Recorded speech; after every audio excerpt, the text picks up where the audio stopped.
inside the MMA community and the MMA world, there's been the topic floating around of the UFC having a star, superstar, whatever you want to call it, problem, right? We have all these OGs that are retiring, they're becoming inactive, and eventually they will all move on and no longer be fighting. They'll no longer be a part of the UFC, right? We've even heard Ariel Helwani talk about this. So what does the UFC do, right? Everyone's looking around going, what do they do? What do they do? And I have sat up here and I've said time and time again, the UFC does do a decent job at promoting some of the up and coming talent that is inside the organization. However, I'm going to show you a couple examples of Dana White miserably failing to promote Nassourdine Imavov. So we're going to take a look at example from this on Mark Boris's podcast as Dana, in the lead up to UFC 312.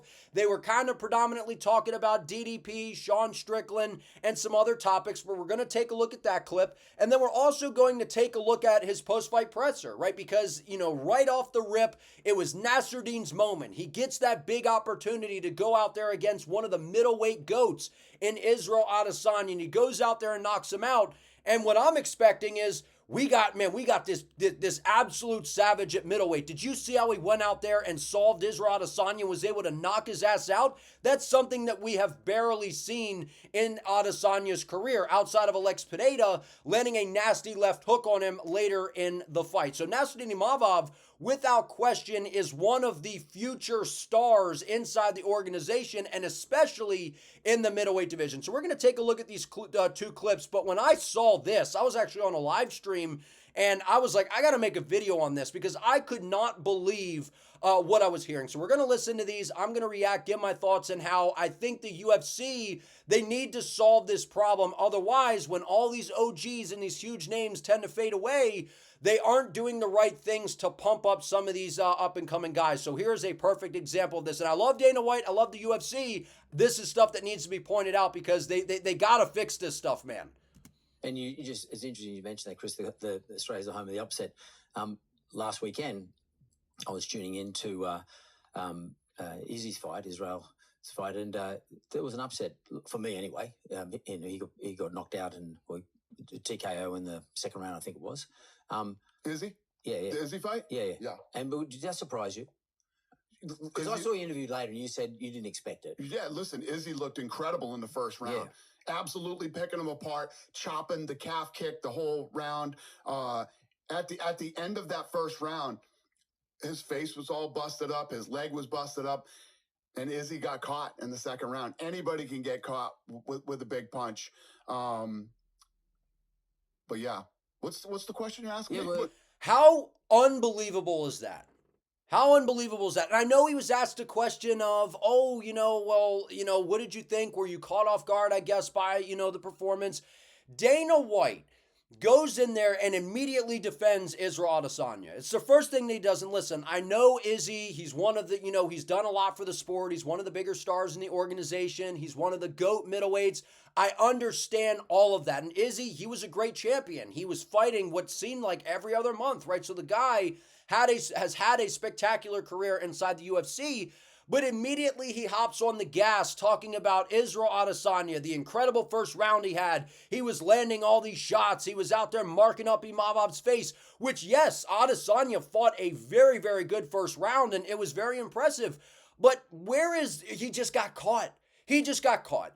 Nassourdine Imavov, in the very first round, he threw a shot to where he pulled down the guard of Adesanya and launched a nasty uppercut right up the middle that definitely got Israel Adesanya's attention. So I saw that and I was like, well, that was a hell of a shot by Nassourdine Imavov. Then he comes out early in the second round and does something very similar where he, pulls the guard down and then uncorks a nasty overhand right that knocks Israel Adesanya down to where he then follows up with the finishing shots to put him out of there. So when I watched those two clips of how Imavov landed those shots, those are strategic things that I think Nassourdine and his camp were drilling to be able to take advantage of on Israel Adesanya and land those shots. Where's the promotion for Nassourdine Imavov here? This is a guy that's 28 years old on the rise, and all you're doing is basically going up there making all these, Adesanya was doing this, he was doing that. Adesanya is not the future of the sport. He's done a lot for the sport. Where is Imavov's credit? So we'll play on and we'll listen a little more here. Was I surprised by the upset? Surprised for it? No, anybody can get caught. Yeah, and that's sort of the point. Anybody can get caught, and that's anybody can get caught. This was the perfect opportunity for Dana White to drop, and I know he really likes Israel Adesanya and Izzy's done a lot for the sport. I completely understand all those things, and I think part of it is, right, Izzy's kind of his guy, they have a good relationship. He wants to be nice and also wants to build him up, so that way Izzy's hearing these good things from the boss and he's feeling good, and we see Izzy come back and fight, right? And I think that that's definitely part of it. But the failure on the end of Dana White to slide something in and be like, yeah, man, but this dude in Nassourdine Imavov, he's an absolute savage. He's on a crazy win streak right now. Brendan Allen, who was on a hot streak, he went out there. Nassourdine Imavov was able to get past him. He goes out there, his biggest opportunity of his career, and he finds a finish over Israel Adesanya. I mean, he gave Nassourdine Imavov zero credit. It was basically all of, you just get caught. Guys just get caught.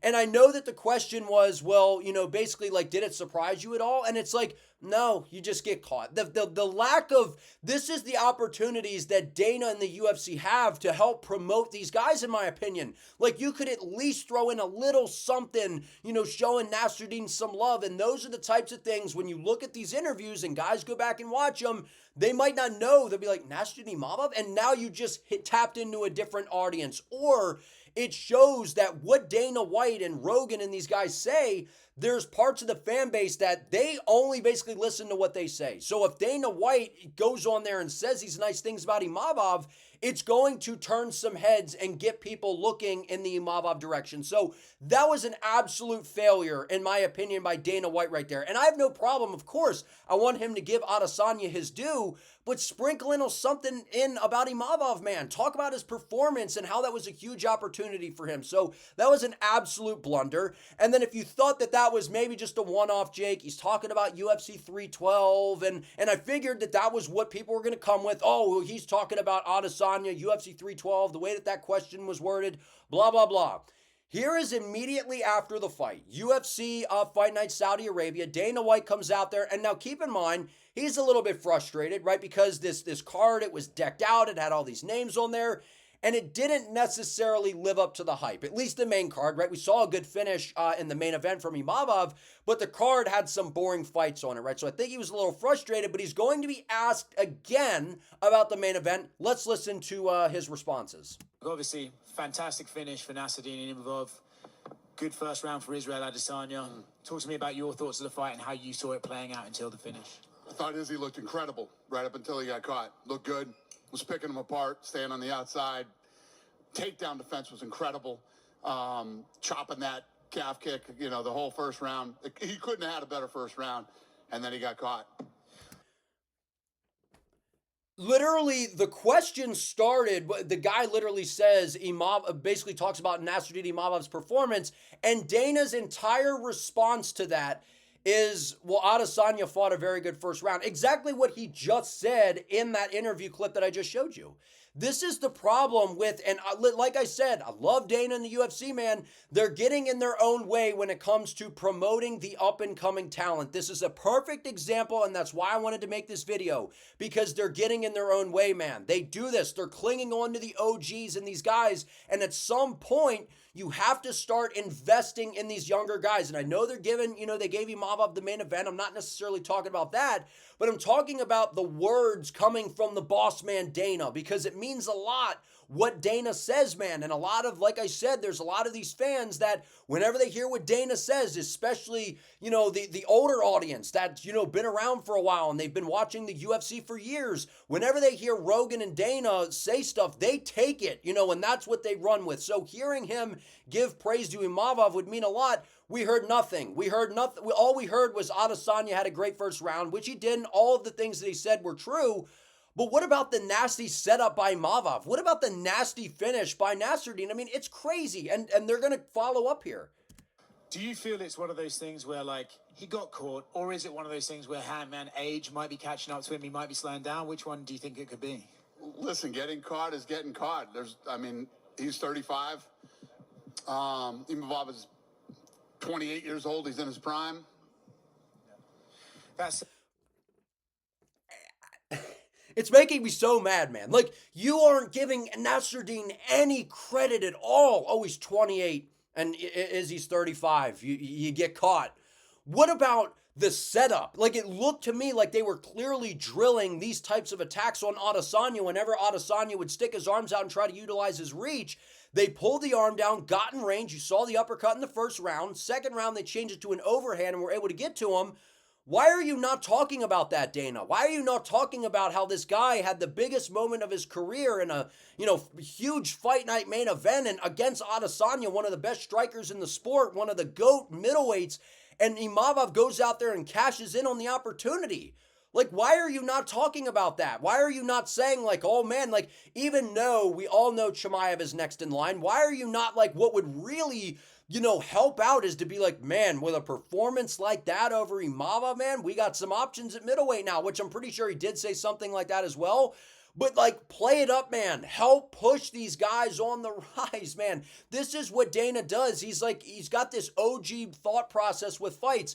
He thought Stipe Miocic versus John Jones was a great fight. That is Dana's idea when it comes to the UFC now. And I know that he's getting all these influencers to help promote the UFC and all these different things. But when it comes to building up these fighters, they play the trailers on the screen. They give them these fight night opportunities, headliners, and, this and that. I'm talking about in these moments where Dana can give them their due and help build them in these interviews. He doesn't do it. And that is what we've seen him do with like how he runs around going, John Jones is the pound for pound best. He does it on every interview that he's on. Why didn't, when you're asked a question, you don't have to go out of your way to promote Imavov, but when you are asked about this fight, why are you not sprinkling something in? Absolutely drives me nuts. said. It was an amazing first round. Anyone trying to count out Israel as being competitive in this division is probably incorrect at this point. I agree. No, he looked incredible. I mean, you couldn't have fought a better first round than he did. He had his face busted up. He had his leg busted up in that first round. Co-main event, Okay, so that's all. That's it right there, right? So that's hot off the press. We just got here. The main event just happened, and those are the responses that we get from Dana White. It's absolutely disgraceful, in my opinion, man. And if you're gonna try to fight me on this, and you say, Jake, you're nitpicking here. I made a video talking about it before. Following UFC Fight Night Tampa, we had Joaquin Buckley versus Colby Covington. What was the first things that Dana did in the post-fight interview? Now, I get that that's a little different because Colby's like Dana's little boy or whatever, because he's giving Colby so many opportunities to fight for titles, sitting on the sideline, fighting washed up guys, getting title shots. Like, we've seen Colby get opportunities that he hasn't deserved or hasn't earned, right? And Dana just throws him into those spots and lets him get away with it. But the entire thing was giving no credit to Joaquin Buckley, a guy who went from 185 down to 170, has been undefeated at 170 on an absolute tear. He said nothing about Buckley. It was all excuses for Colby. The cut, if we were in Vegas, that fight doesn't get stopped. It was all about backing Colby Covington, and in this case, it's the exact same thing. Colby Covington's going to be done fighting soon. He's absolutely going to be done fighting soon. Is Adesanya not going to be done fighting soon? I think he is. I think he's close to the end. This was the opportunity to give Nassourdine Imavov his due. Instead, you gave him almost next to nothing. You basically did give him nothing. You basically said Adesanya just fought the perfect first round and this and that. And he did. He absolutely did. And I respect giving Adesanya his due and his flowers. But where is it for the up-and-coming Nassourdine Imavov, the surging guy at middleweight who is an absolute savage, who just went in there and proved a lot of people wrong and goes out there and starches Israel Adesanya in a fashion that we've never seen? This is a complete blunder by Dana, and back-to-back opportunities to help promote Imavov, he didn't do it. And this is just an example of some of the things that have been going on with the UFC. It's an area that I think they need to improve moving forward, as these OGs and these big names that we've known for all these years that are getting older and eventually going to move on. It's important to invest in the younger guys, which they're doing to a degree, but these are the moments that I would like to see Dana give these fighters their shine and their due. That's just my thoughts. Wanted to break this down and kind of call this out as I see it. So if you enjoyed this video, please give it a like, comment your thoughts down below. Don't forget to subscribe to the channel and turn on the notification bell so you do not miss an upload. I would appreciate it. See you next time.